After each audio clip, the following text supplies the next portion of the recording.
Good afternoon and welcome everybody to this beautiful Sunday sunset safari. My name is James Henry, Brian is on camera and you are watching Safari Live.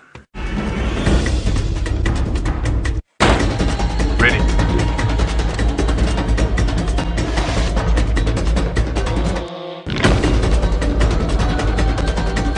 Standing by.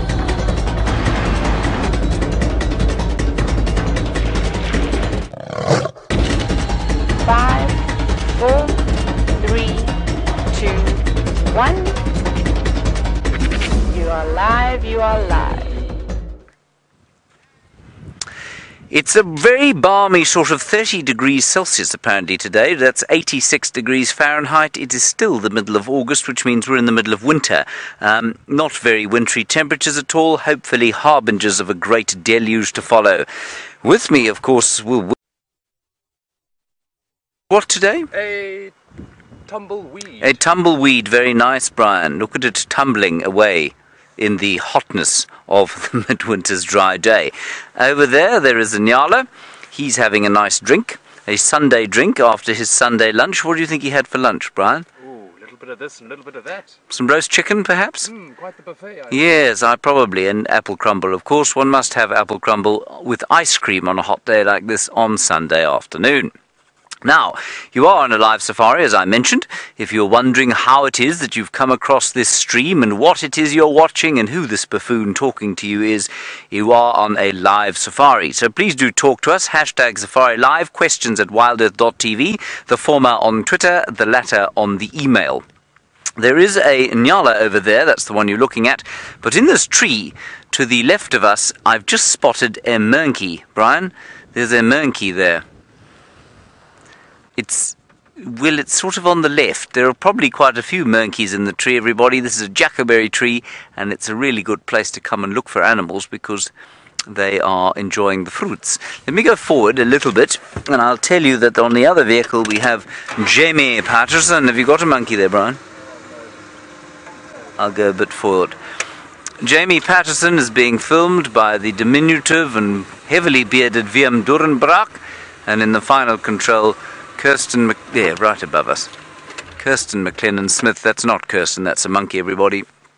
And I think she is being ably assisted by Geraldine, the Cheesecake Kent. Isn't that a wonderful shot of that monkey? I tried to take a picture of a monkey 2 days ago, everyone, and I failed dismally. Not because there was anything wrong with the monkey, but because I'm just too slow with my camera. This light, of course, beastly harsh, so unlikely to produce me an award winner, but we'll see. I got him, Brian. Did you? Yeah. Well done, James. Thank you so much. Isn't that nice? They're such good value to watch, these chaps.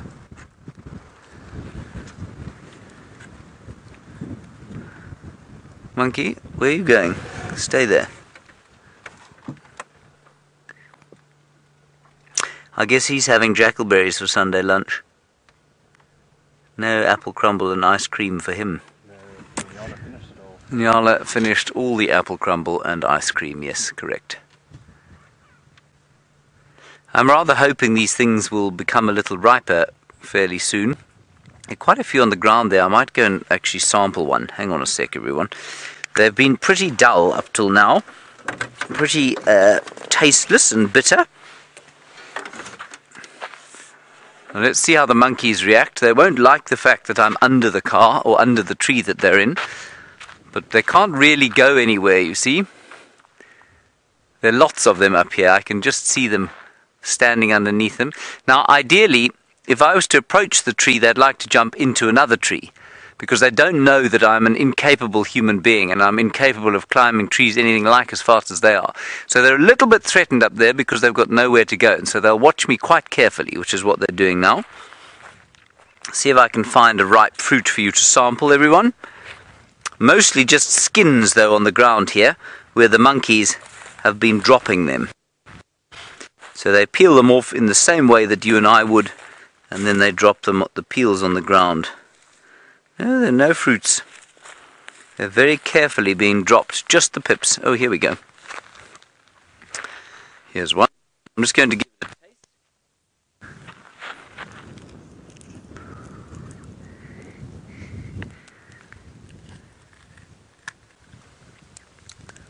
No, they're not ready yet. Ugh, that's horrible.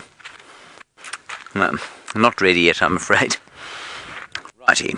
We're going to go to Cheetah Plains now, so we can follow up on the Styx cubs. They were there apparently this morning with the lionesses from the Styx Pride. VM has very disconcertingly called them the street children. Oh, hang on. There's a female leopard at Treehouse Dam. I think we should go straight there. We're right nearby. Just go again with that. Confirm at Treehouse Dam.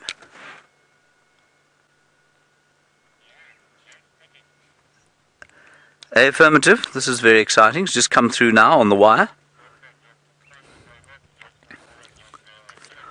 Karula.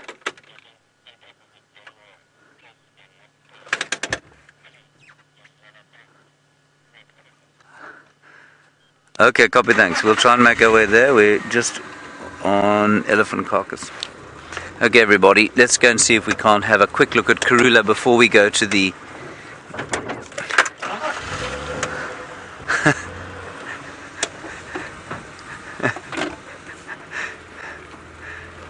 Okay, and let's go across to Jamie and get an introduction from her. There are also lions on Djuma. We might well not go to Cheetah Plains. Let's get an introduction from Jamie. I'll find out what's going here. Copy, thank you very much. Good afternoon and welcome to the Sunset Safari, and you've caught us just as we are attempting to reposition to show you something wonderful. Look who is here, having his afternoon lunch. Having spoken about what the Nyala had for lunch, while Mr. Tingana is having something else, a little bit more meat-based, I imagine.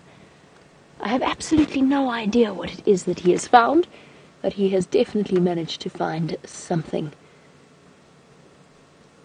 Hello, lovely boy. Now, this is exactly where he was left this morning by the Arathusa guides, which means he's probably been lying up here, which also means that whatever he managed to catch stumbled into him rather than him actively hunting it.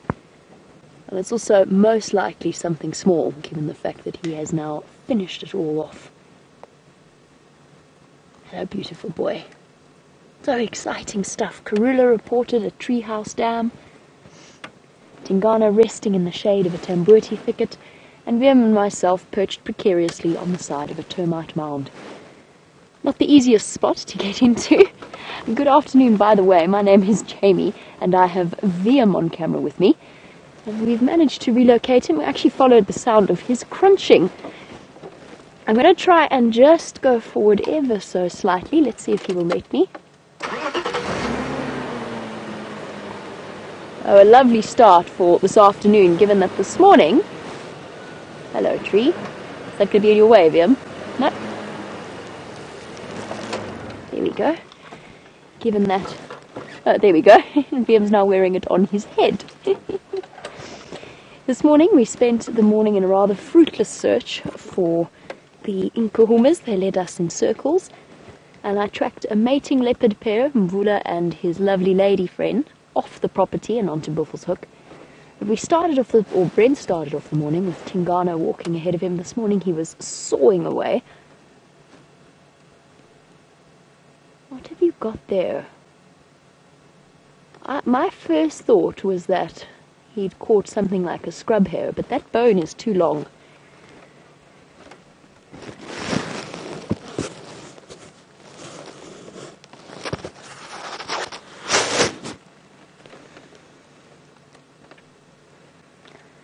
That bone, no, that definitely wasn't. Perhaps something like a steenbok or a duiker, which for a leopard of Tingana's size would most likely be an afternoon snack. And he's finished it all off completely. I suppose works up quite an appetite wandering through one's territorial area, rasping away in that sawing sound that leopards do. He is absolutely massive. I always feel that every time I see Tingana, there's a little part of me that still is surprised at how huge his neck is. And I think this morning he actually scared Mvula off Djuma with all of his rasping calls. He was announcing that he is the dominant one in that area. And Mvula, who looked making a beeline for Djuma, and actually went on to Djuma for a little bit, then, judging by his tracks, scampered off at quite a rapid pace into Buffelshoek next to Tambourti Dam. And I'm hoping that this afternoon they will decide to come back, because we'll have limited time to spend with Tingana in this particular spot. We are on Arathusa, and there'll be lots of vehicles that will want to come and see him.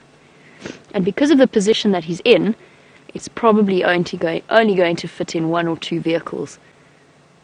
Oh, flies.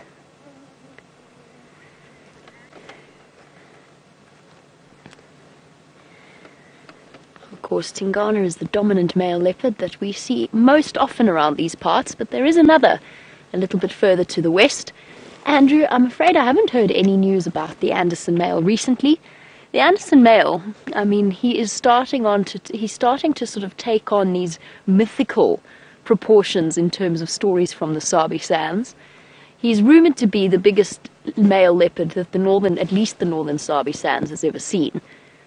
But apparently some people say he's actually not that much bigger than Tingana, but he's probably got about 10 kilograms on him. And of course with male leopards it's not just about size, it's a little bit about attitude as well. But by all accounts, the Anderson male is a beast of a male leopard. Absolutely enormous. And the female that he mated with and his supposed daughter Tiani, I must say, if all accounts are true about Anderson male, then she is certainly taking what's the word? I've gone blank. Where you share genetic qualities with some, taking after, there we go. Almost. Taking after her supposed father, in terms of some of the things she has accomplished before even being fully grown. The stories say she killed an adult impala at the age of 9 to 10 months old. Others say she killed a Dacre when she was only just a couple of months old. Oh, Tingana's up.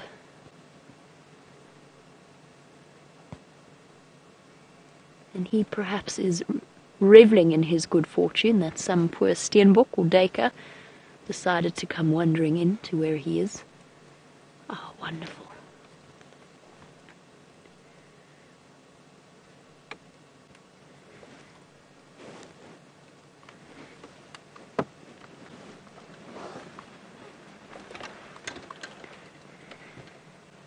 Right in front of the vehicle. Ah, a little bit of a urine spray, a territorial mark, and off he goes. What are your plans now, boy? My thoughts would be he's going to go and find a nice shady spot to lie down in. Probably right there. Yes, right there. And down he goes. Okay, let's try and get around to try and catch up with him. Yes, actually, absolutely, very, very good point. He could well have been eating a warthog, particularly, and I'm not going to make Liam show you because he's currently got a branch attached to the top of his camera, particularly since we're sitting right next to a termite mound that may well once have been the hiding place of a warthog that has since been caught by Tingana. Now, Tingana's got a little bit of a reputation. Oops, no, that's forwards. We need to go backwards. He's got a little bit of a reputation as a very, very good, very capable of catching and going into animals' burrows and catching them from there. I'm just trying to work out how I got myself into this mess so that I can get myself out of it. I think I went this way. Oh, everybody hold on, watch out, Liam. There's a serious spike thorn that wants to get you. Very much wants to get you.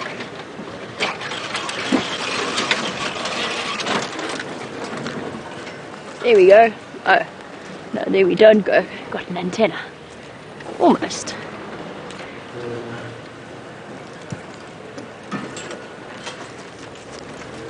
Phew. Right, what was I talking about? Oh yes, Tingana. He definitely has a reputation for being an aardvark and warthog killer, and we've seen him on 2 separate occasions climb into warthog burrows and catch the warthogs in there. Once was live on one of our television specials with Peter Pretorius. The other was when James was on a walk on tracking team, and he managed to spot him there. So he's definitely earned that reputation. And leopards do specialize in that sort of thing. They have specialities. Some of them are natural tunnel raiders. Hope everybody's ducking. Here we go. Perfect.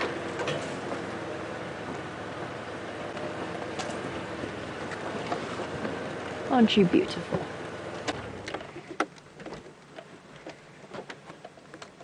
Licking away all the remains of his whatever it was kill. Very good point. I didn't think of warthog, and it actually should have been the first thing that crossed my mind. He's found himself a patch of shade. I have to say this is an extremely warm day. Spring is definitely in the air. And Monique in London is absolutely right. It does look like he's still got a little bit of a limp. Tingana's had this limp on and off almost since the entire time I've known him, but it got particularly bad when he was mating with a female leopard called Tundi, who's Karula's daughter, Shadow's sister. Probably, I don't know, gosh, it must have been 6 months ago or something, somewhere around there. And from then, he's always had it, and it gets better and it gets worse and better and worse. We don't know exactly what caused it. He did seem to have quite a nasty dew claw injury on that leg. But it comes and goes, and dominant male leopards often have a limp or some kind of injury to them, just from the general wear and tear of their everyday life, whether it's from hunting something or patrolling their territory and getting into a scrap with another leopard. And leopard fights are usually fast and furious, and then over, just as quickly as they started. Now, we don't know what caused Tingana's injury. We know that we noticed it particularly badly after he was mating with Tundi. But it's still not something that seems to be hampering him in any major fashion. The last time I saw Tingana properly was at Red Dam, and that was actually the worst condition I feel as though I've seen him in. He was very thin for Tingana. Tingana's always been muscular, and I wouldn't call him chubby by any stretch of the imagination, but he's always been a very well-built leopard. And that particular day he looked hungry and very much smaller than I'd ever seen him looking, and his limp was very pronounced. But it seems to be a little bit better. I think it's just going to come and go.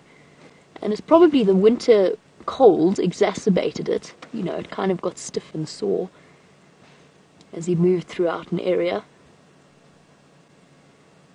But it does seem to be very much improved.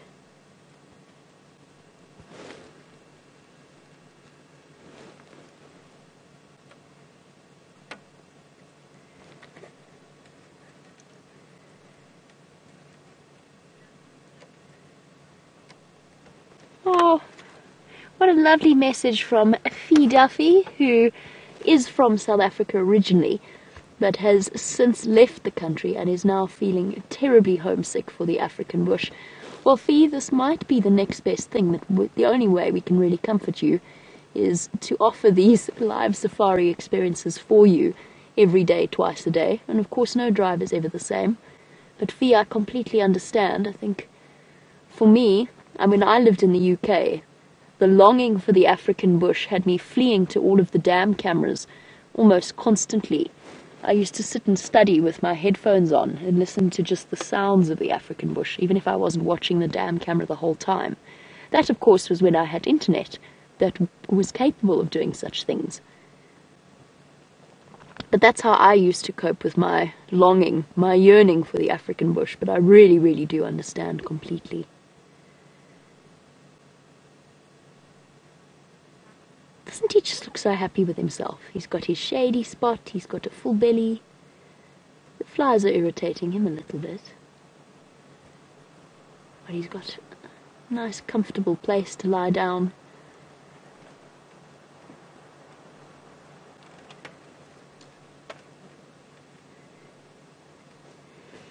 Andrew would like to know why other leopard subspecies do not possess the massive necks that our leopards do. And Andrew, the only thing I can suggest is competition. So the male leopard, because we know that their dewlap and their massive necks are an adaptation for being able to fight off other males and hoist kills into trees.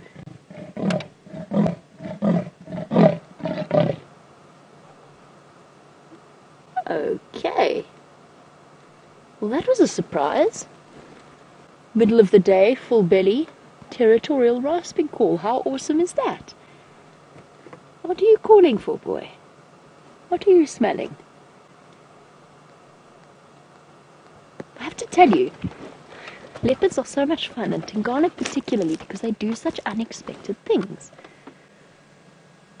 I mean, it's 30 degrees today, this afternoon. It's boiling hot. I'm sweating. And there he is rasping in the middle of the day. Cats are meant to be fast asleep in the shade. And that's the exact opposite of what he's done. He's hunted. And actually, you know what, sorry. I think he did get a warthog. I think that's exactly what he got. Oh, and he's up. Sorry. He's up again.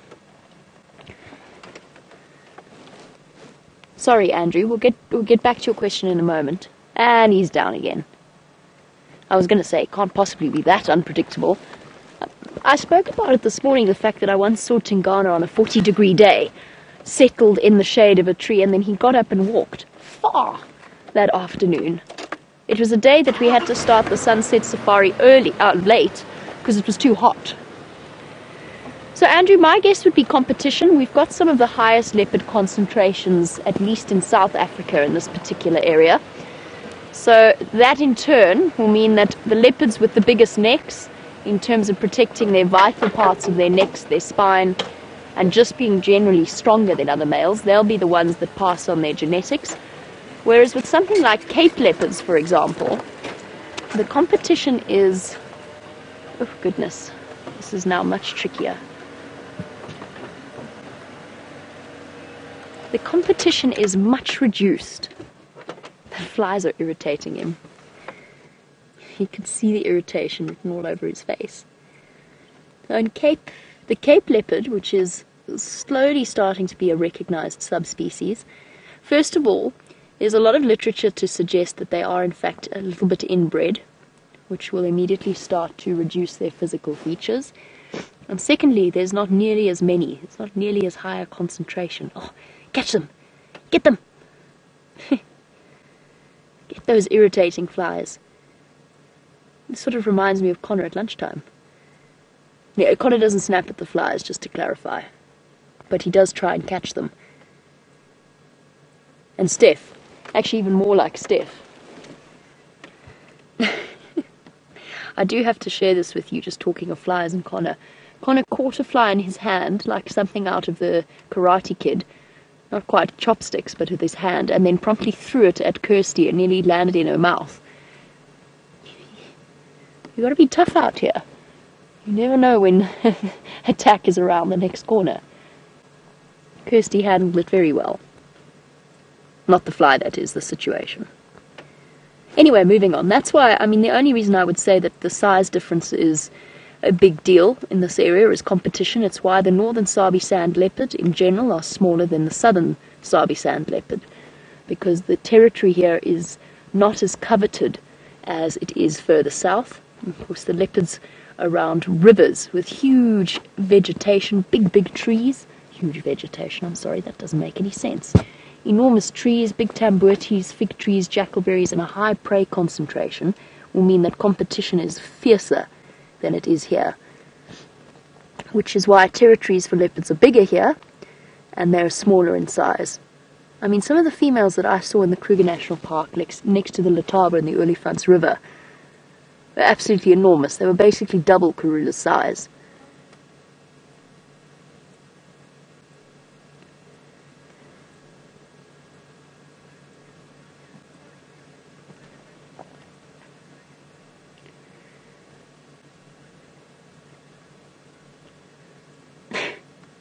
Roger, he wants to know whether or not the male lions ever run the risk of running into a lion or attracting the attention of a lion when they're sawing at night. All leopards do. whether they're female or male. The difference is that leopards, once they reach a certain age, unless they are very, very distracted by something, the chances of them being caught and killed by a lion are infinitesimal. They are so, so small, because they are faster than lions, and they are more agile than lions, and they'll be able to launch themselves up into trees. And although we've got this predator hierarchy, and the desire of predators to remove competition, they actually don't, unless it's a male lion every now and again, they generally don't set out to hunt and catch each other on a regular basis. That's why we see leopards lying with hyenas. You might even see leopards and lions in the same sighting, as long as the leopard feels that it's got enough distance to be safe and secure. But for the most part, the senses and the reflexes of the leopards protect them, and the advantages of that calling outweigh the risks. I must tell you something on the subject of the competition. One of our guiding friends tells me that he nearly saw one of the two cheetah brothers kill one of the Styx cubs. The Styx cubs are often left on their own as the females go off to hunt, and apparently this male cheetah was several feet away from it, really clearly thinking about hunting and grabbing this little cub, before the second cheetah obviously caught whiff of the mother and turned around and raced away, taking his brother with him. But it just goes to show that even cheetah, bottom of the predator hierarchy, bottom of the food chain almost in that sense, will go out of their way to reduce the competition. And for them, an adult lion is their biggest threat, so removing it while it's still young and relatively defenseless kind of makes sense. We are, of course, thrilled to hear that that little cub has made it safely out of harm's way.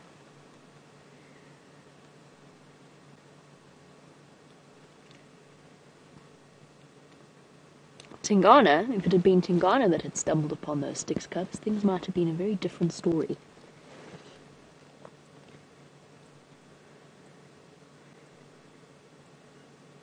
And speaking of our lion and... oh, hold on.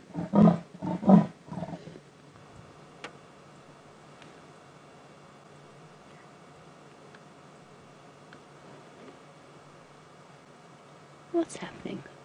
Why are you calling?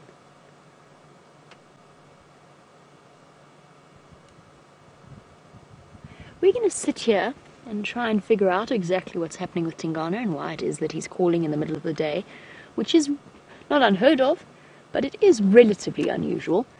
And while we try and puzzle that one out and I listen for the calls of a responding leopard, let's jump on the back with James, who is searching for another one of our big cats.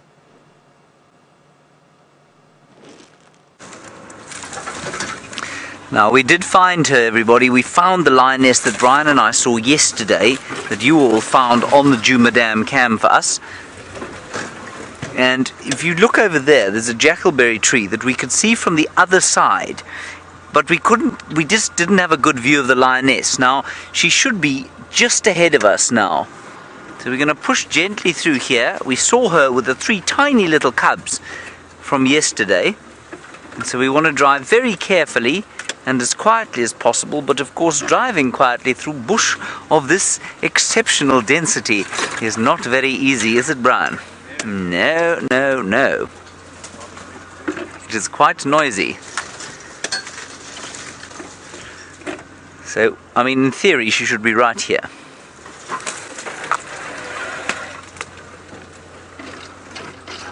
Just amongst these trees. Hold on, everybody. This could be very exciting.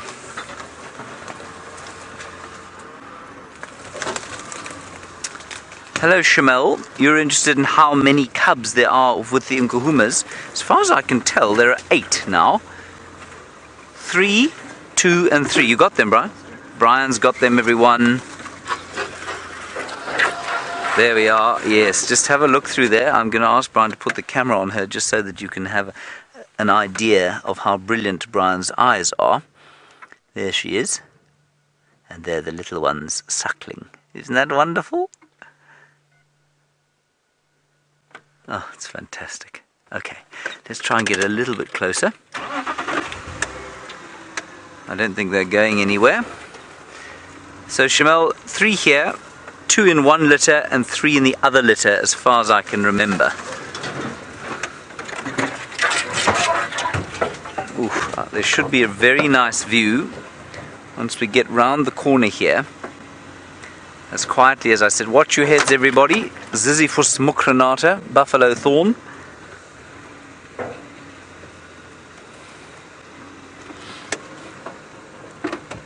Right, now be quiet everyone, don't shout. You'll be tempted to squeal loudly when you see these things because they are so very cute.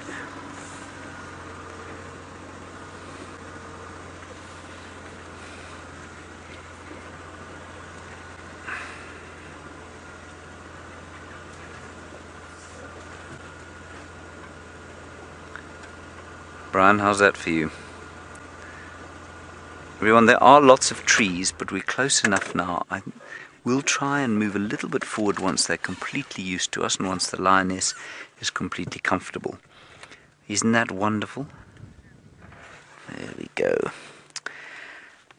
All is right with the world on Sunday.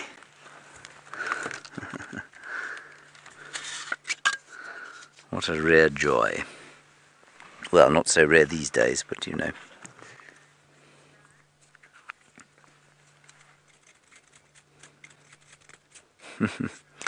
Hello Brian in Johannesburg, my old hometown, and Brian's hometown. You say you're watching Safari Live in 26 degrees in Johannesburg. That's a wonderful day in Johannesburg. And you say that you're having a braai. Now, to those of you who don't know what that means, a braai is a barbecue in South Africa. I'm just going to talk to Aubrey. Go ahead, Aubs.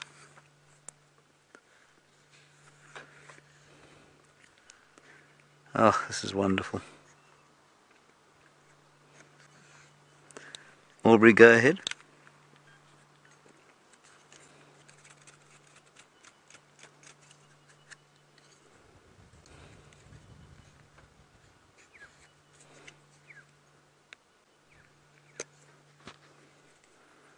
Just hear a little bit of the wind blowing in the trees there.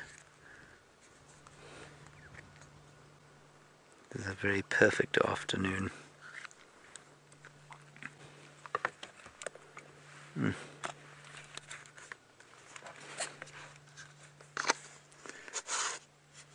Hello Hayley in England. You're wondering about when this lioness is going to introduce these little cubs to the pride. Hayley, it's normally at about 6 weeks. I think these things are about that age now. Well, maybe not quite there yet. They're probably about 4 or 5 weeks old, but it's not long before they're introduced to the pride. It'll be very soon, I think. I think, well, I'm just trying to think which ones these are. This must be the 3 that we found. The little, tiny little ones that we had at Buffelshoek Dam just before Brian and I went on leave last. I'm sure that's this 3. Well, these 3. And therefore they must be almost 6 weeks now.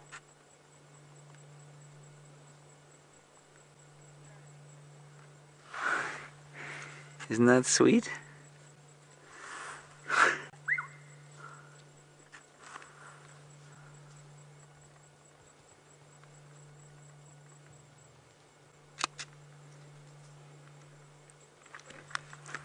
What I'm going to do is just depress the clutch and we'll sneak a little bit forward. Try and get that tree wisteria out of the way. One of them got a little bit of a fright. That's totally normal.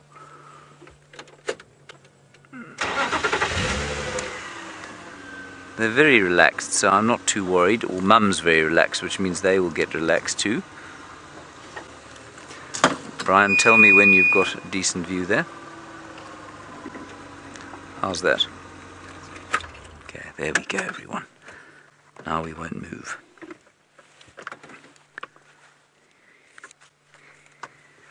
Oof, can you smell that, Brian? I think Mummy's relieved herself somewhere close by.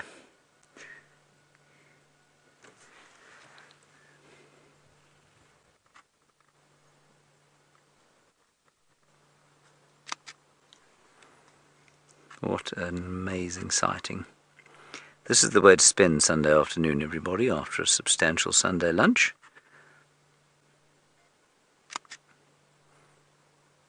normally dreadfully boring things to look at, but of course these ones, because there are some little cubs, Mum is awake, the cubs are awake and having fun together.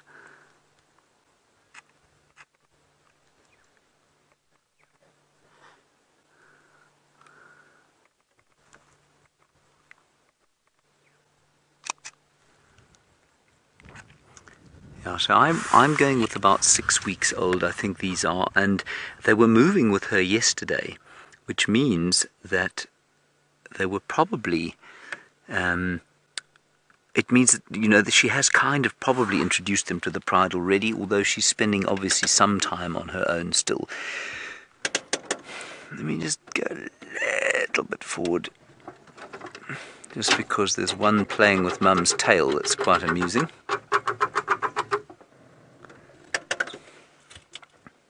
You see that one, Brian? Just because this, unfortunately, this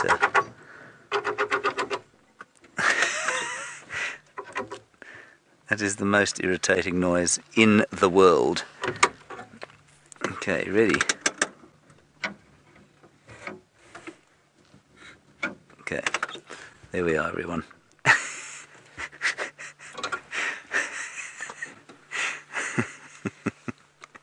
This has been just brilliant.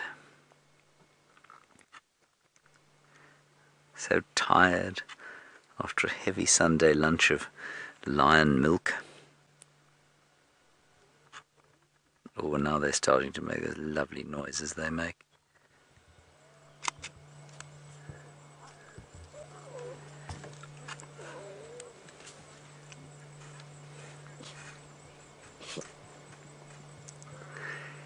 Roger, you say you'd love to pick one up, but you assume that their little teeth and claws hurt. Yes, they do. Not quite as much as Mother's teeth and claws will hurt, where you should get out and try and pick one up. But yes, absolutely, they've got sharp teeth and claws.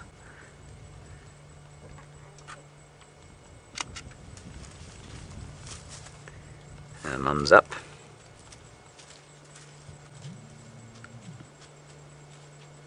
And off she goes. Please don't go with her. No, we can't get through there.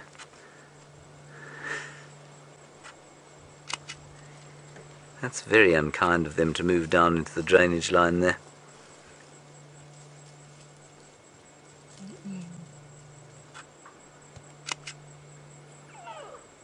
She's calling them.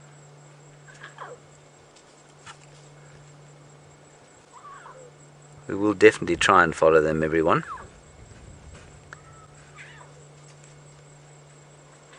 This is just the best. They're running off there. And you hear the little ow, ow. Oh, this is too great.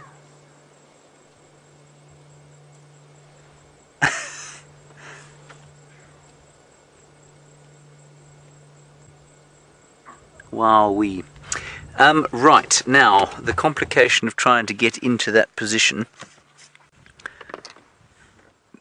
Do you think she went to sleep? I can see her, she's lying in the shade down there, everyone, so we'll try and get in there. And watch her from the top of the bank. I think while we do that, let's go across to Jamie, who I think is still with that magnificent male leopard. I'm very sorry to disappoint you, but I'm absolutely not still with our leopard. He got up and moved, and I don't know where he's moved to at all. He came in this direction, he was calling. I think I saw movement. Hold on.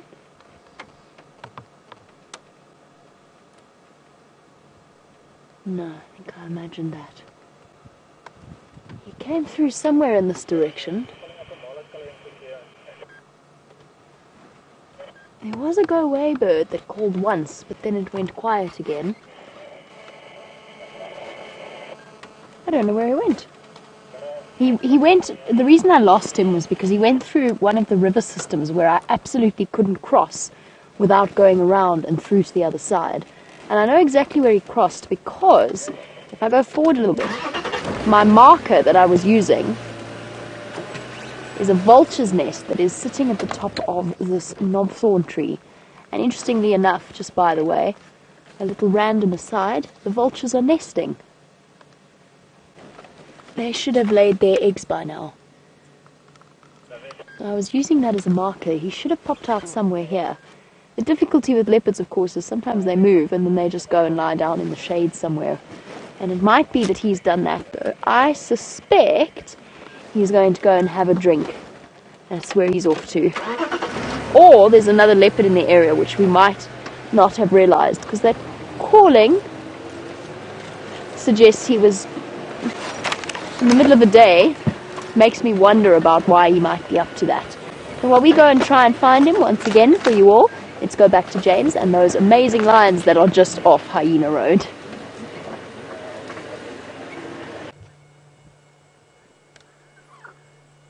There they are, now having a meal in the midst of the cool sand there of the drainage line.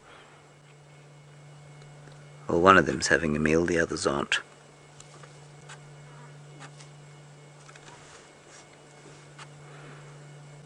Beautiful, just beautiful.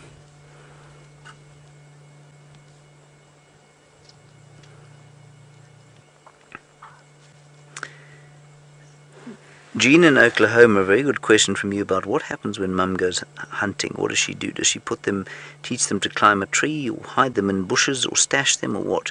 No, she will normally stash them in a bush, Jean, and then they'll wait very patiently. When they get a bit older, they get a bit naughty, and they'll start to play instead of doing exactly as they're told, which is to just lie still, like any sort of normal kid. They don't climb trees, though, not completely unlike the leopards. I'm not sure why it is that lion cubs don't climb trees, but they don't.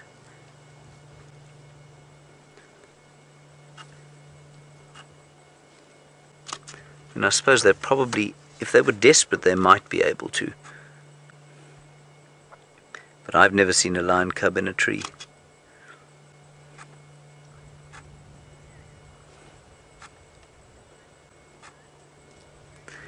Hello Valeria, you said, do I have any names coming to mind for these little cubs? Not at this stage, no. I mean, there are 3 of them, and so I suppose we should name them after a famous 3, but we need to sex them really before we name them. And of course they'll lose their names as they get older, probably, because if they are males they'll eventually leave the area.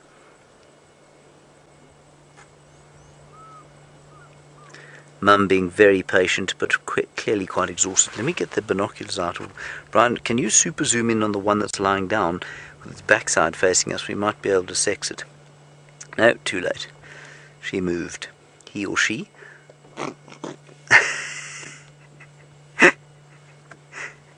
So right from a very, very early age, they fight with each other for food.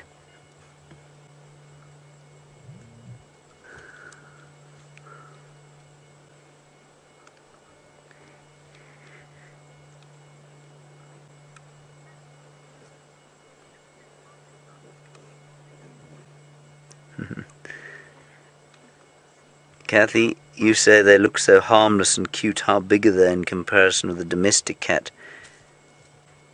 They're probably about the size of a domestic cat now, Kathy. And yes, they probably are pretty harmless at this age. I think you could probably, you know, you hear these places where people play with lions and they can go and, you know, spend time with lion cubs. They'd probably be about this age, the lion cubs, and so you could probably safely play with them. But they don't stay like that for long. They are very playful. She's got a bit of an injury there on her shoulder.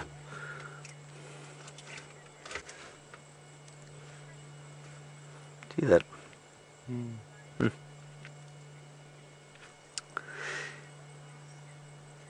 Hello, old Yin in Edinburgh. Very nice to hear from you there. Of course, the world's most beautiful accent, probably from Edinburgh. Not that that's what it sounds like. Old Yin, you're interested in what I think of leucistic lion breeding. So leucistic lion, for those of you who don't know, is a lion that is, well, it's a white lion, basically, very pale compared with normal, and you want to know what I think of breeding them in captivity. Just hold on 1 second, sorry. Afternoon, Orbs, that lioness and cub still static on Nyala Road North. My point of view on that is quite clear. I don't believe that it's a good idea. I don't believe that it has any conservation value. A leucistic lion is not. Sorry, the radio's going crazy in my ear. Yeah, Orbs, we did get that. Thanks very much. I haven't been there yet. So, I don't believe that there's any value in breeding lions like that in captivity. The genes for leucism, or white lions, occur naturally in the wild. Sorry, I must just turn this radio off before I go ballistically crazy in my ear.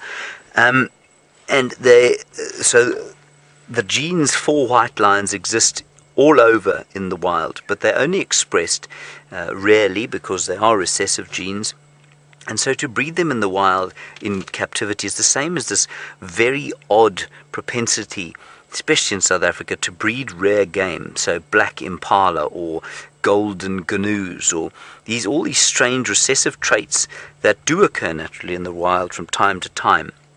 But because they're recessive and they're not particularly adaptively successful, they don't move into the population at large, and they don't express themselves in the population at large. So to breed leucistic lions or golden gnus or black impala or any of these other rare and exotic species is of almost no conservation value whatsoever.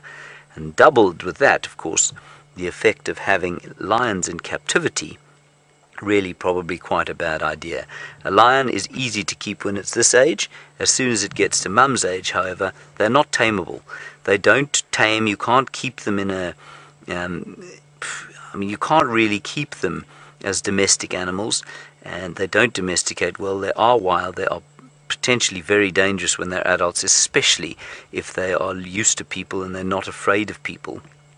And so I think that the captive breeding of any lion is, one hesitates to say always bad, but I think it's almost without exception a bad idea. So I hope that answers your question all the way from Edinburgh.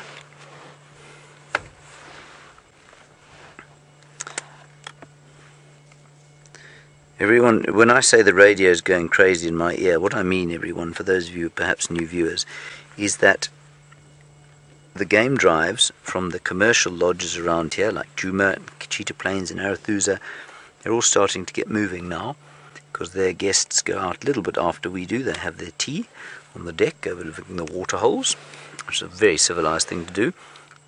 And now they're just getting mobile, so their rangers call in on the radio to find out what's been going on.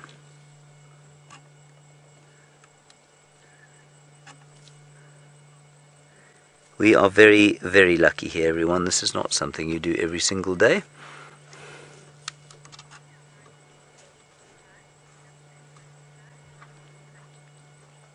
Brock, a very nice one from you. So you know, obviously, that the makeup of a lion pride is females and their youngsters. And you want to know if a female lion would ever leave a lion pride to set up another pride.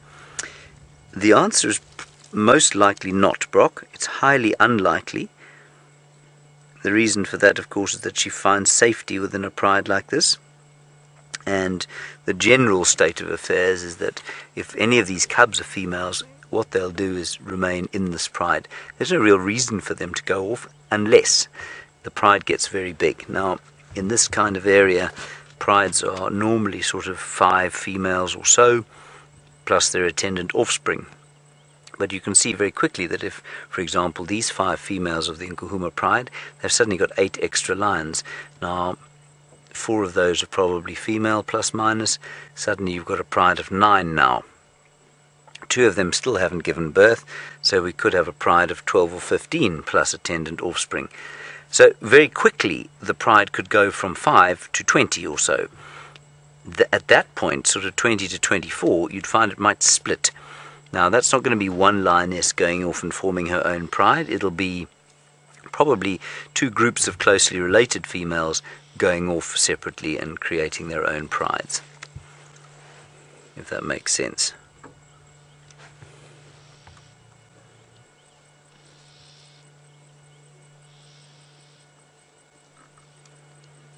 Beautiful sighting this. We're very lucky to have this kind of view. I don't know if you were with us yesterday afternoon, but Brian and I spent quite a hairy moment or two trying to find the lions in a drainage line quite a long way from here. And eventually we managed to spot them, and it was just such a joy. We didn't get much of a view, and so it's perfect that we've now come here to spend a bit of time with them. Not so, Brian. Mm-hmm. It feels right, doesn't it? It does indeed. Yes. Don't turn over.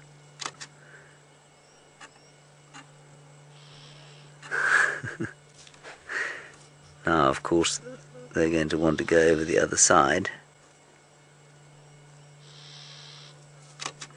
It's going to make life a little difficult for us.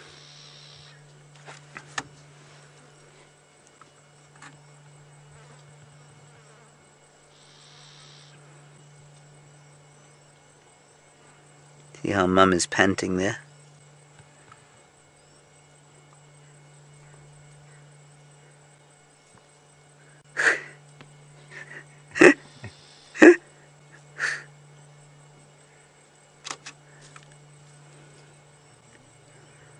Oh, it's too sweet. Look at this. Look at them.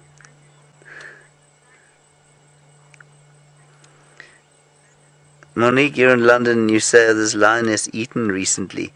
No, I don't think she has. She doesn't look particularly full to me. In fact, she looks slightly the opposite. So no, I don't think she's fed for a little while.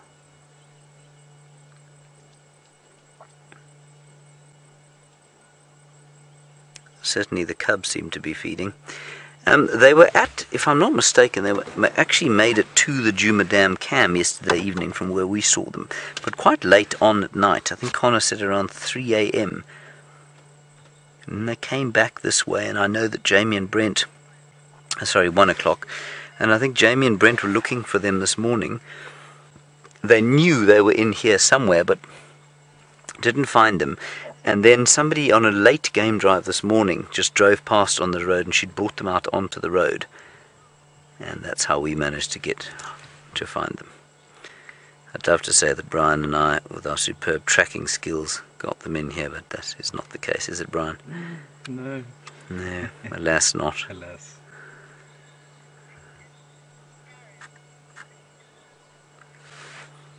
Sharon, you want to know how many nipples the lion has? She's got 4. 4 what we call inguinal mammae. Inguinal meaning sort of on the belly, as opposed to pectoral, which all the primates and the elephants have. And if they're pectoral, they're normally 2. Hyenas, interestingly, also only have 2, but they're at the back, like this, inguinal. But interestingly also, hyenas have smaller litters, and they also don't cross-suckle. So this lioness, when she rejoins the pride with these cubs, which will be very soon, I'm pretty sure, she will suckle the other cubs in the pride, and likewise these cubs will go across to some of the other lionesses and try and feed from them.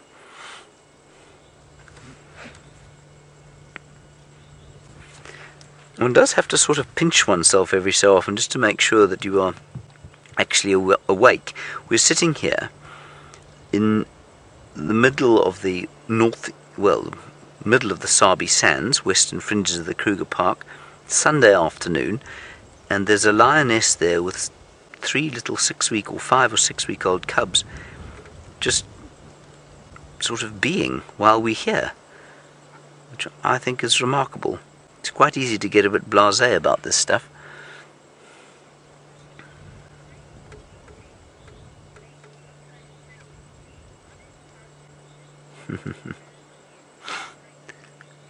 Hello, Gracie. aged just 8, soon of course to be 9, very soon in fact. Gracie, you say, are they, they're so snuggly, but are they the size of a kitten, and how old are they? Gracie, they're 6 weeks old. They're not the size of a kitten. I know they look like that on the screen, but they're actually about the size of a pretty big house cat. So if you think of a cat at home, or any cat that you've met, these things are probably about that size. So they're much bigger than kittens, even though they look like kittens.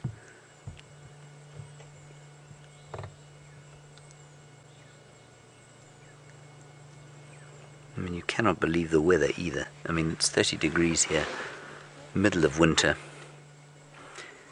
Possibly a slight Indian summer. I think we'll get another couple of cold snaps before the real spring sets in. Certainly Brian in Johannesburg, who mentioned of the fact that he's sitting having a braai at home now, which is a barbecue, as I explained, he will be well aware that Johannesburg especially will suffer no doubt will suffer a September cold snap.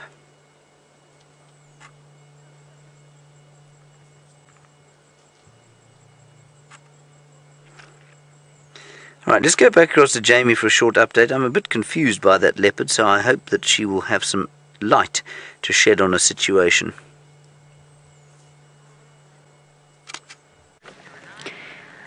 Well, the only thing is that the leopard has disappeared, but he can't have got all that far away from us. What we've done is we've called in Sean and his tracker Reef to help us out in terms of relocating them. So we're going to try and find him.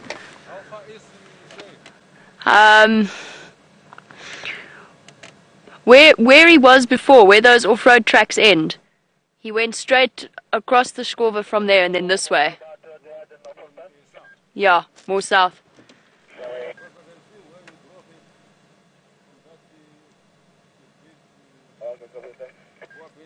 Yeah. Going further south. Okay. Okay, I will do. I'll keep you updated. So that was Reef. He's telling me where to go. And I know. He might be lying there still.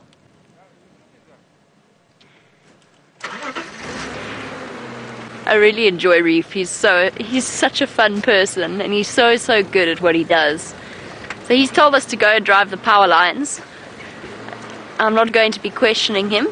I'm just going to be doing exactly that, and we'll go and see if he hasn't popped out there. Reef could track a bird through the skies. So while we go and do what we're told in terms of helping to relocate Tingana, let's go back to James and those lovely lion cubs.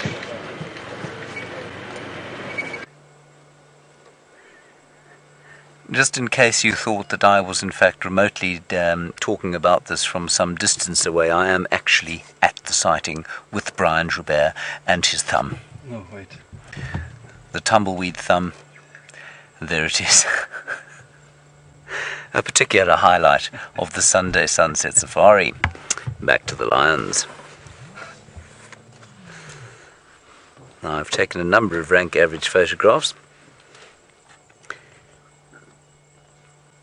but even I am able to get one or two in focus at this sighting. Normally, of course, their eyes are shut when I depress the shutter. Yes, they were sort of open there.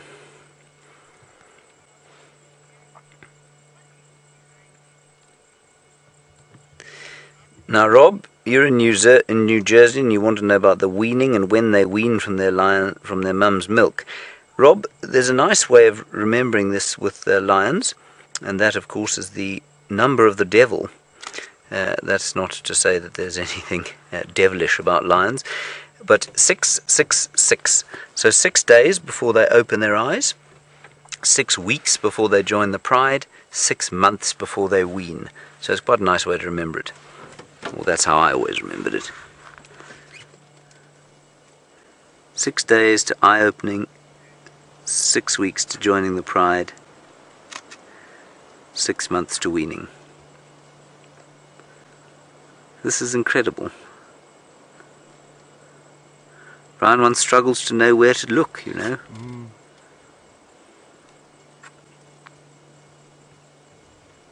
Mum is very, very happy there, and I think you'll find she's so very happy, of course, because that sand is cool. She's in the shade. Somebody asked if I thought she'd just, if she'd fed. I don't. She looks very comfortable, you know, and she's panting quite hard, so maybe she has. I might be wrong. I wonder if she didn't eat something last night. So that was Monique in London who asked that. So, Monique, I'm going to modify what I've said to you. I think she has eaten, given the panting. It's difficult to tell, you see, when they're lactating, because their bellies always look slightly full. That one, of course, is not panting at all. That is the picture of relaxed little lion. And as all of you are thinking, how nice it would be to pick one of those up and give it a bit of a cuddle. Which, of course, in principle is true, but in practice, really not a good idea. And I was chatting to somebody the other day, and, you know, a friend of mine in Johannesburg, and they were all excited because someone had brought lion cubs to the school where their kids are, and I was just scandalized. I couldn't believe that that sort of thing was going on in South Africa.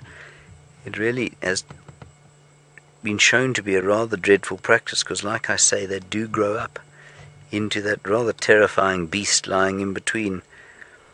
And yeah, they're not. You can't keep them in domestic confines when they become adult. That's very sweet, Brian. Look at the little claws. There's little things that will be like razor blades. So tired, but not tired enough to close the eyes yet. It's like a child fighting sleep.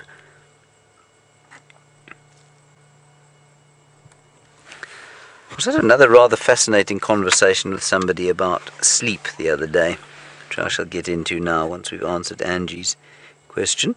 Angie, you're in Ohio and you say, how's the cub with the injured paw? We haven't seen them for a while, Angie, so I'm not sure. It's not one of these three. It's one of the older three. And in case some of you don't know, one of those cubs, of the other three, the oldest litter, I think, in this group, one of them has got a nasty injured, probably coccyx, Jamie reckons, so hip joint. And she or he looked to be limping quite badly. And that's not a good thing for a lion cub. If it doesn't heal, the pride will eventually leave the cub, and it will be left to fend for itself. So, Angie, I don't know.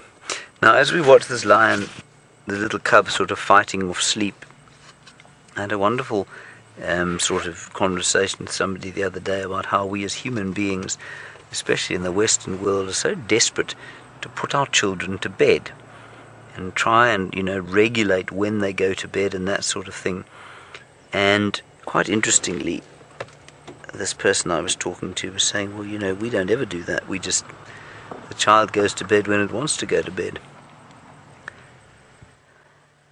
And I think there might be a bit of a lesson.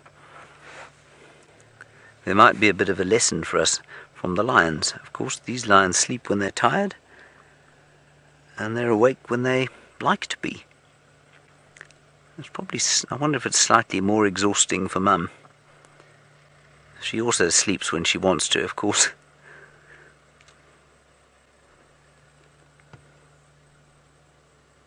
And everything rather calm down now. This, of course, is what everybody should be doing on a Sunday afternoon, not so, Brian? Fast asleep. A good old afternoon siesta. A good old afternoon siesta. And there was a pearl-spotted owl calling behind us, and that has lulled our little cub fighting its sleep into dreamland. And out again. Look at that. Isn't that sweet?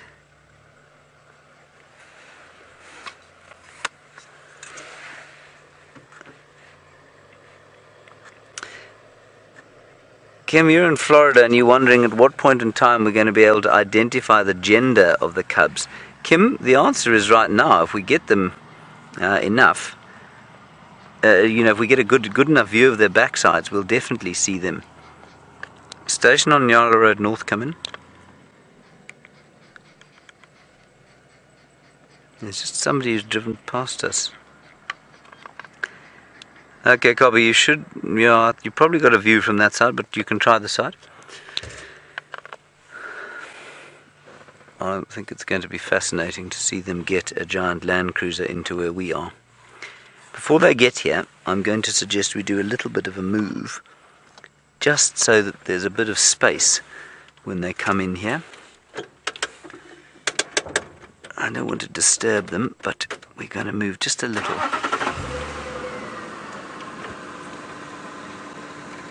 Right, while I move, let's just pop across to Jamie and find out what's going on with the recalcitrant Tingana.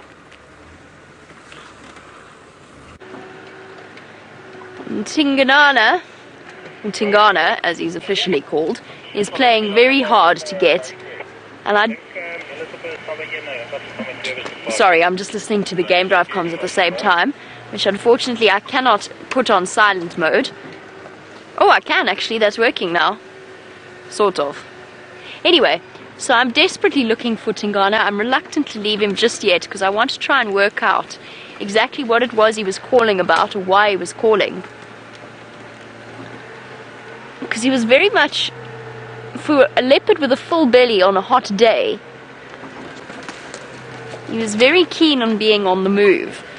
Well, I think if we don't have any luck here, luckily Reef is still in the block helping us look. If we don't have any luck here, I'm going to move my search further afield. Perhaps he's thirsty. Maybe he's going to go and have a drink. After a night spent sawing and a morning spent sawing, perhaps his voice is feeling a little bit parched, and he would like something to wet the back of his throat. And the nearest place that he could do that is the Arathusa Dam. So that'll be our next port of call. It's very difficult in this area. The vegetation is exceptionally thick. I just have a funny feeling he's still here though. I wish he'd give us one more call. We have been stopping every now and again, stopping and just switching off and listening very, very carefully for the sound of him rasping away again. And he's gone silent once more. Alright, and back we go.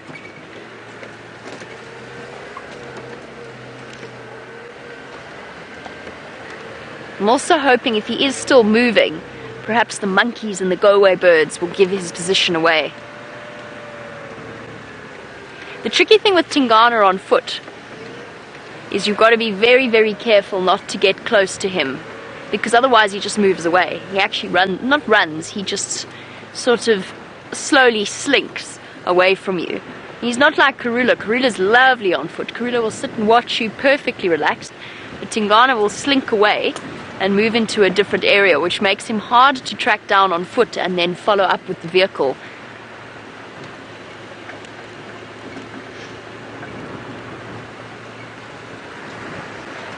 We're going to focus just a little bit longer on finding this leopard, and while we do, let's go back to James and those adorable lion cubs.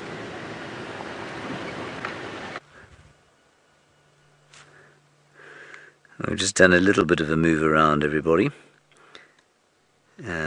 Nothing much has changed since you were last here, except Mum has moved around.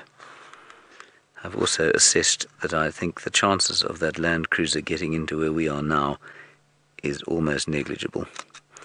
So I think we're going to be on our own with these little things for a while. What a pity, Brian. Isn't that sad? It is. It's so lonely here.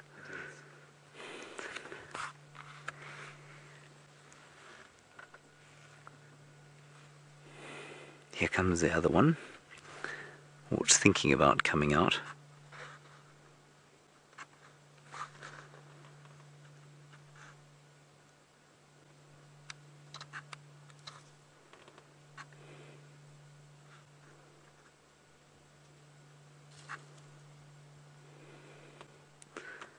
So sweet.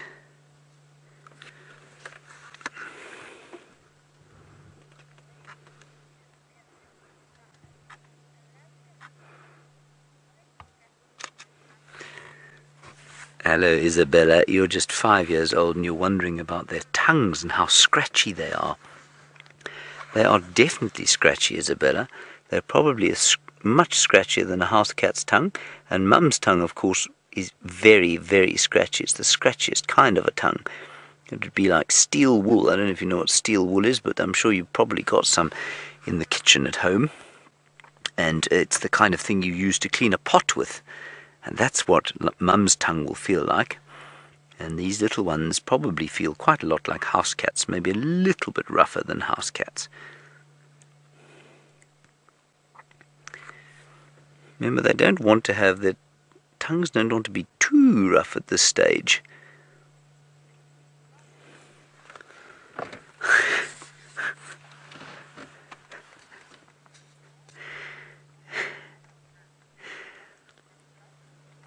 And a lovely question from someone with the rather bizarre moniker of Blobbit MacBlob.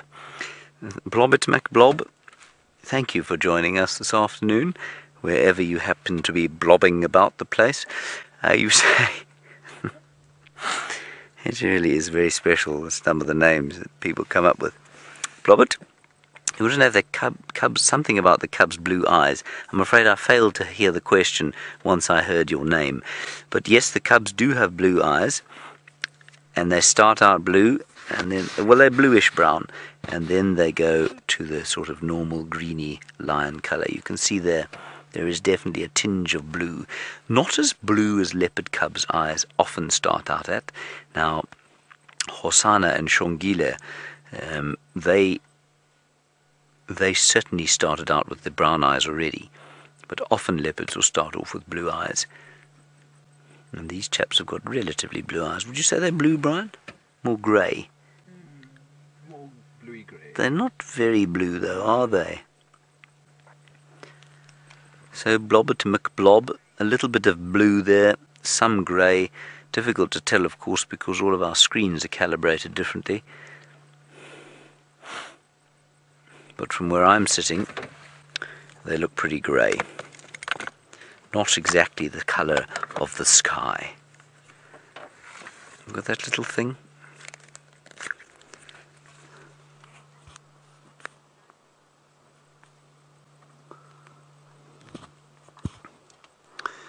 Kathy?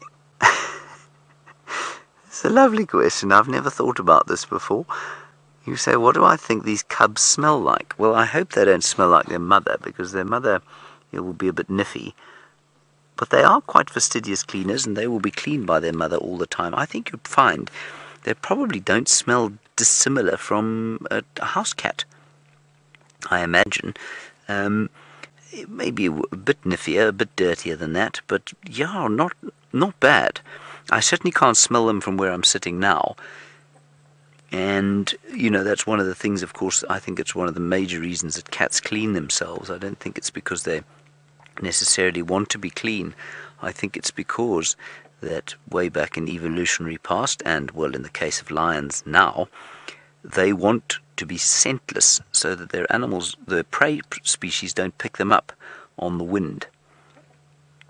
And I think that's why they're such fastidious cleaners, and why the stalking predators like leopard and lion are much more fastidious cleaners than, say, the coursing predators like wild dogs or hyenas.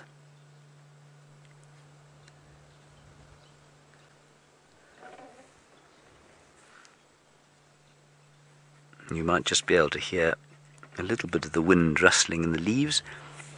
It's a hot northwester today. And as I was saying yesterday, you would, in a normal year of rain, be worried about fires in weather like this. Hot, dry, windy. No grass at the moment, so we don't have to worry about fires, which is something of a relief. Wouldn't you say, Brian? It is. Because escaping from here in the middle of a bushfire would be, well, something of a trial.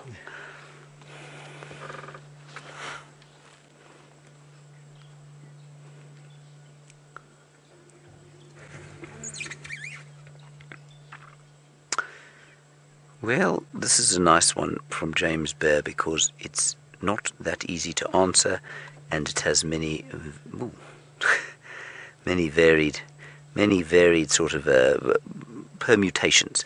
You said, what age do they start exerting dominance over each other? James, they don't really. Well, they do and they don't. The females probably won't.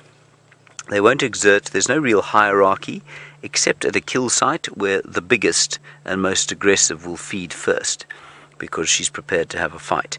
But there will be, if these are all females, you'll find that they probably have got almost exactly the same sort of dominance slash ranking.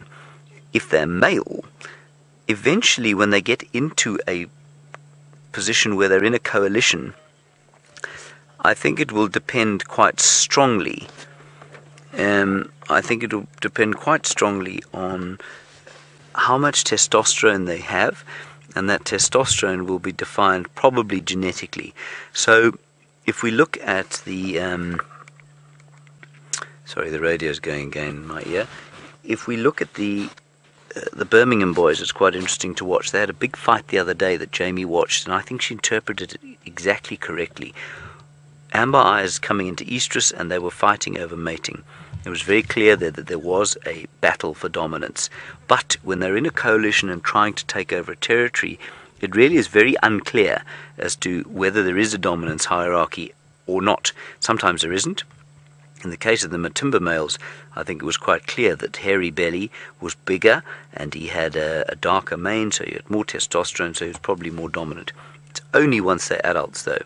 It's completely unlike it is with dogs. So in a dog pack, you know from the time they open their eyes, they start to develop a ranking within the litter. You can see that with wild dogs, you can see it with domestic dogs, and I'm pretty sure you can probably see exactly how it is with wolves as well. So it's very different for the cats.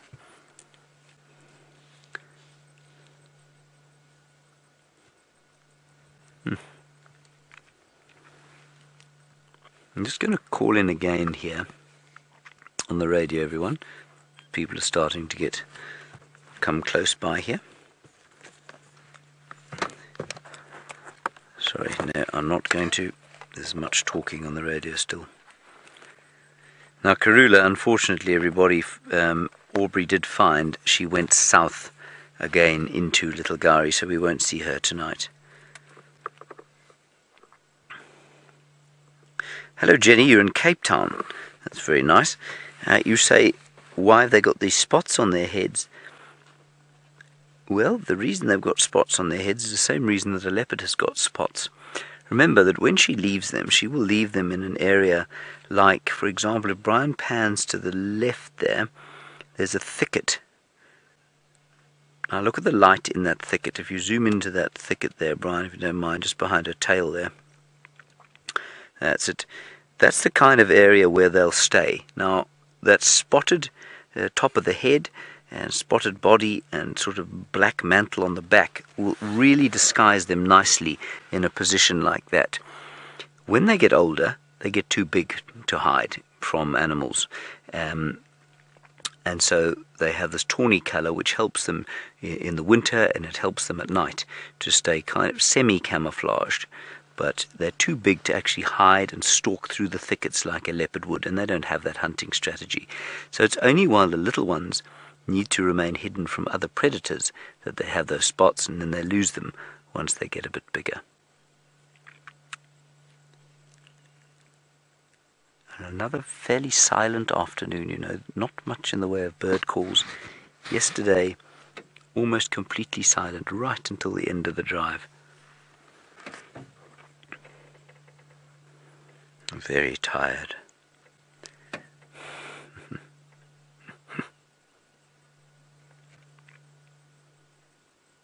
So just have a listen, and you might just be able to hear the call of the white-browed scrub robin going. That's all. Very quiet.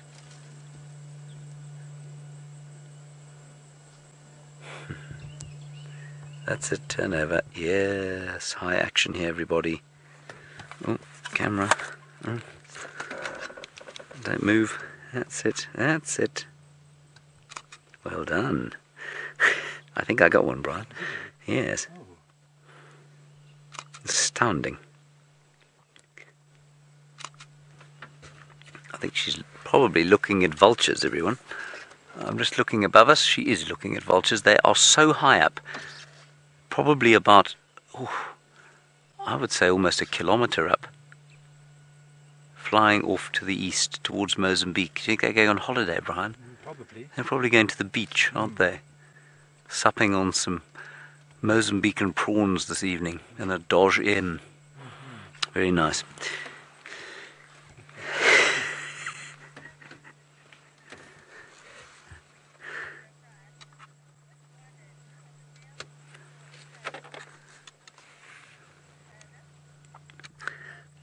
Gerda, a very valid question from you. You say when the pride, she introduces them to the pride and eventually to the males, how do they know if they belong? Or how do the males know that these are theirs? Well, they know because no other males are allowed in this area. I'm not convinced they always know who of the coalition is the father or not, but I think also, as with just about all these cats, I'm fairly convinced that recognition is largely a smell thing. I think that they smell familiar, they smell like home, in the same way that your mother smelt like home to you, or possibly still does, and in the same way that your children, any of you who have children, smell like home to you. And there's a familiarity, you know, it's the same as, I don't have kids, but I have nephews, and those nephews smell familiar to me, because they come from very similar genetics, of course.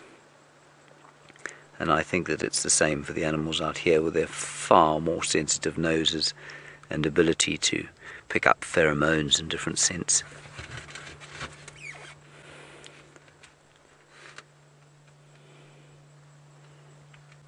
The other thing I would like you all to take note of and be grateful for in the same way that I am, is that there's no one else with us. We're on our own here.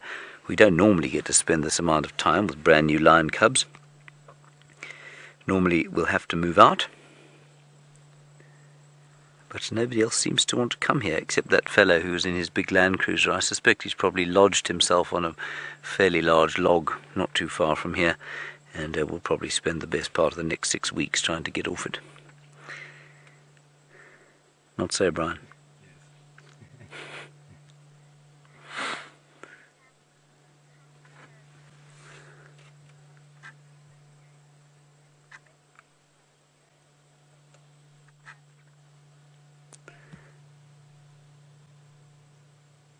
Hello, Tammy.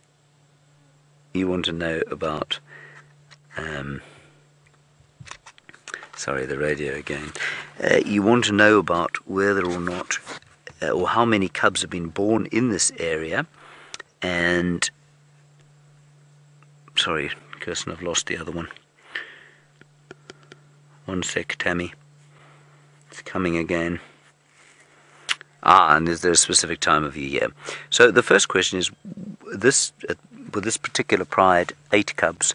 The Styx pride has another 8, but I'm not sure. They've come on to Djuma, I think once or twice with those cubs. They're currently on Cheetah Plains.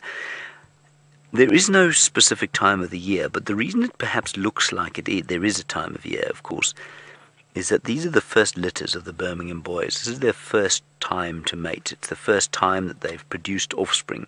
So it's not surprising that the females of both the Styx pride and the Nkuhuma pride, which are dominated by the Birmingham boys, it's not surprising that they're all giving birth at the same time. If the Birmingham boy takeover had happened 3 months after it happened in sort of July last year. If it had happened a year later or 3 months after that, you'd find that these cubs would be 3 months further along. So they're not seasonal breeders, but because of the way the Birmingham boys took over the area, and because of the way lion dynamics work, and all lion takeovers happen in that way, you'll find that the first litters from a new coalition will be relatively at the same time, and then it'll kind of spread out after that. And that works for the lions because it means that they can cross-suckle. It means they can look after each other's cubs. She's definitely eaten. Monique, look at her belly now. Orbs, go for it. I think your best approach is going to be on Nyala Road North. You should get a view from there. I've just managed to get this small vehicle in from the other side, but I think you're going to struggle to get a big vehicle in here. So try from Nyala Road North first, and then if you don't get a view, I'll try and guide you around from Gorepan.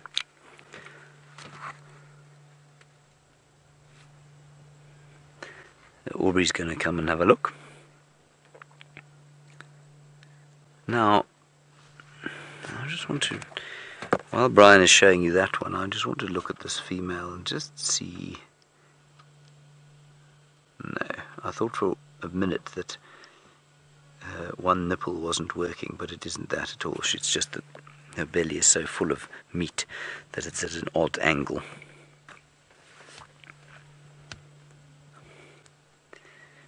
Yeah, Monique, she had a big meal last night. Deb in Connecticut, a nice one from you also, because it's not an obvious answer or an answer that has one answer. You say, will she hunt on her own, or will she join the pride to hunt? She'll do both. She will do absolutely both. Ooh. So I suspect that she probably hunted on her own last night. We didn't see any evidence of the rest of the pride today, so I suspect that she probably hunted on her own, and she will be very successful hunting on her own.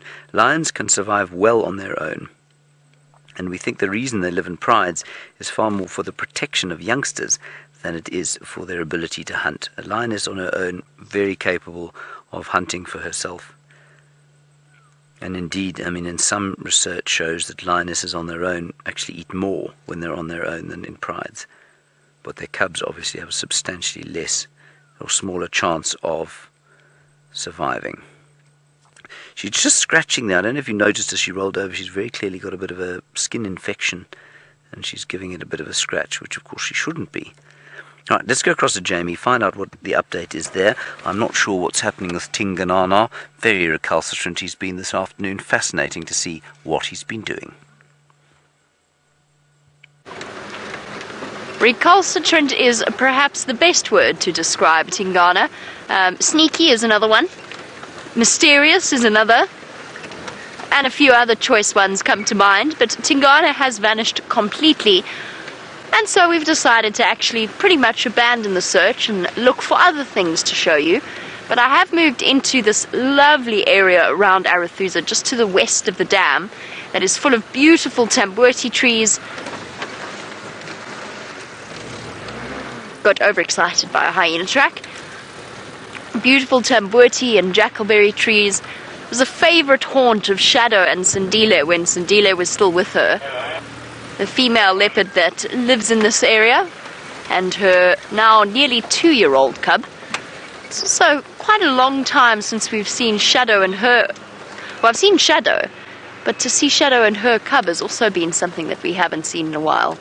I'm just stopping to look and listen quickly, because the testiculars are quite cross. Chip, chip, chip, chip, chip, chip, chip, chip. Nothing else has been very cross. I haven't heard any alarm calls, but the testiculars are a little bit unhappy, which can mean anything from a snake to a leopard. And I'm not skilled enough, I don't think many of us are skilled enough to determine the difference between a testicular alarm calling it a leopard, an alarm calling it a snake, or perhaps a slender mongoose. But it might just be worth following up and just checking along this road, since it is one of the leopard's favourite highways. All the leopards, not all of them, all of the leopards in this area, so Shadow, Tingana. The nice thing for Shadow is that it seems as though Salaheshe has moved back further to the west. Salaheshe is a female leopard that's been putting a little bit of pressure on poor Shadow in terms of moving further and further into her territory, and by the sounds of it recently she spent more time in Simbambili than she has moving into Shadow's territory on Arathusa, which is good news for Shadow, because the more space she has, the better, in terms of being able to raise that little cub of hers. As to where she went, she is about as mysterious as Tingana.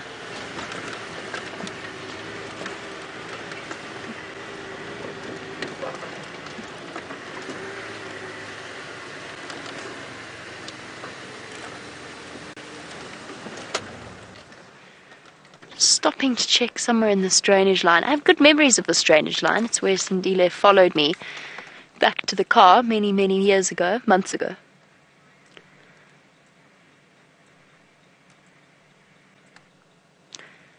Sarah, who is one of our regular viewers in Ohio, I am sorry, I know you've asked a question about why. I think you've asked, do I think that perhaps Tingana might have heard the mating pair, or a mating pair, and that's why he moved and started to call in the way he did.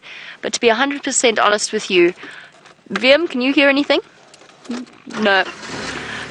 We can't quite hear exactly what your questions are, so we're not ignoring your questions. We're just struggling to hear them a little bit, unfortunately. But I think that was your question, and that is a possibility.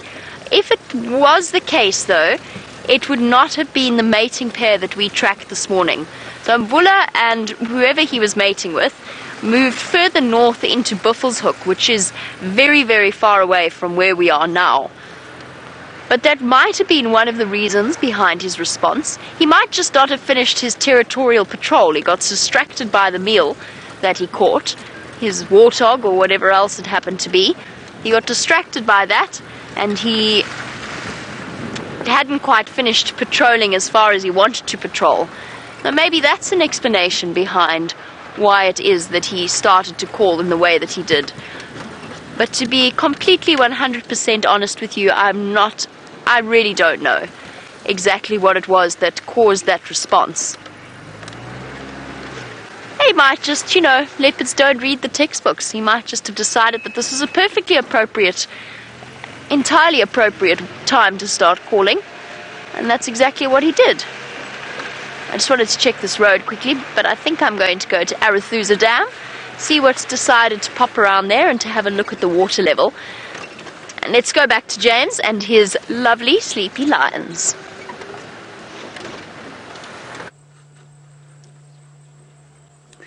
They ain't so sleepy right now, everybody. They're deciding to get up and do something useful with their lives, which is always nice to see. It's nice to see the youth being useful, don't you think, Brian? Oh, yes. Yes. It's wonderful. It's important. It is. You don't want them lurking about. No. No.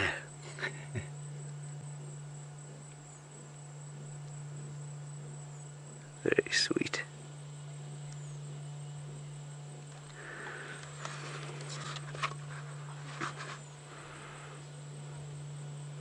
Oh, good one from you, James Richard.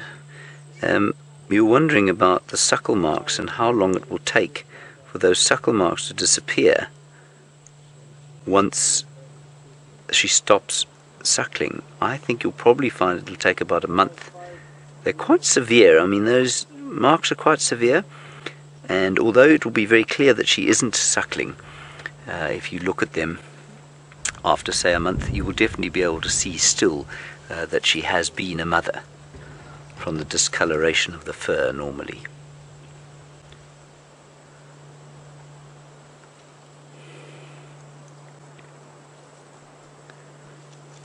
There we go. Oh, that's going to be a nice picture, even for me.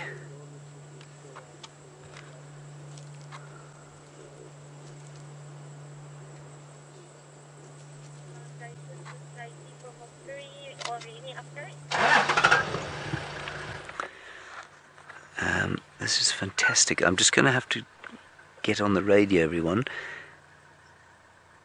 KT1 lioness with cubs on Nyala Road North. 3 stations here, but I'll move out if you want to come.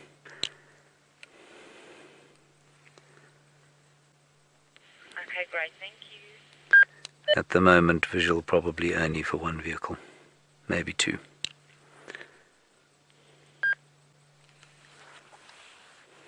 This is just brilliant, everyone. Look at them playing there.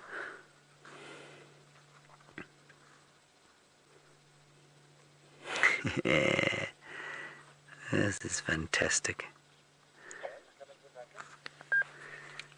Go ahead, Duncan. Yeah, we're going to try and come in from that Gowrie Pan route. That's probably the best access from here. Duncan, it probably is. We did come in from Central, but that was a long way around. We had to come through the drainage. I misread where that was. So I'd say Gwari Pan, definitely your best route, yeah.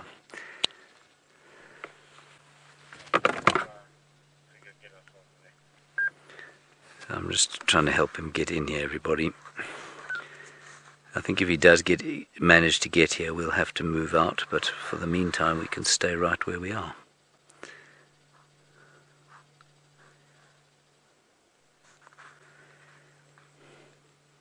Because, of course,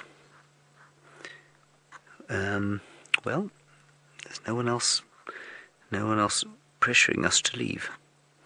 So just to confirm, for those of you who are perhaps new, the idea with a view like this is that you would only be able to move maybe 2 or 3 vehicles into the sighting. 3 is the absolute limit.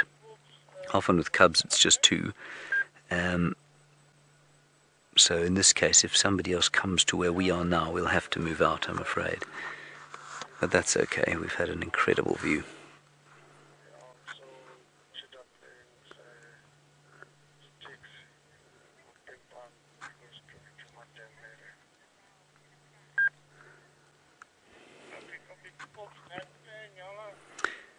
William, you're a new viewer. Welcome and thank you for sending us a question. You say if a cub isn't accepted into a new pride, will a mother stay with them and sort of, I don't know, will they forge a route on their own?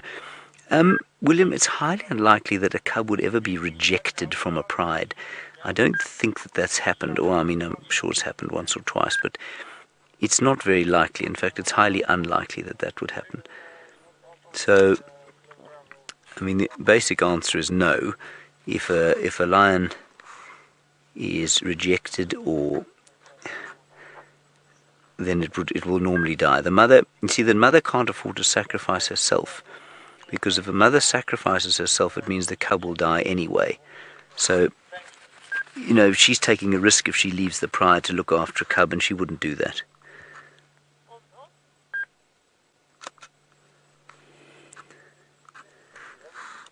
This isn't a bad sighting, is it, Brian? Yeah, that's all right. Most enjoyable. Most enjoyable indeed. I'm just a little bit irritated with Tingana that he's managed to give poor old Jamie the slip. Clearly something up with him.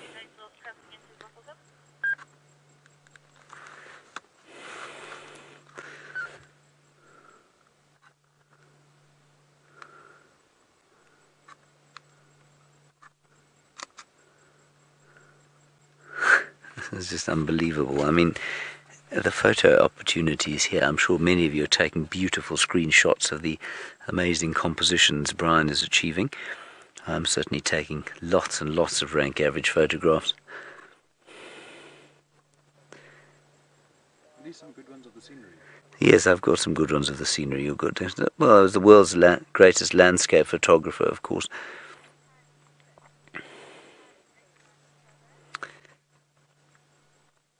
Rita, yes, you're in Johannesburg, and you say, it's a good question, you say, if the pride splits like we discussed earlier, would they recognize each other, and would they then would they fight? They would recognize each other, and often it's kind of a, what they call them is like a breakaway, so they'd call this, say, the Nkuhuma breakaway pride. If this pride split, they can join up again, especially if their numbers start to dwindle, but they wouldn't be as territorially aggressive with each other as unrelated prides would be. Good question, very astute.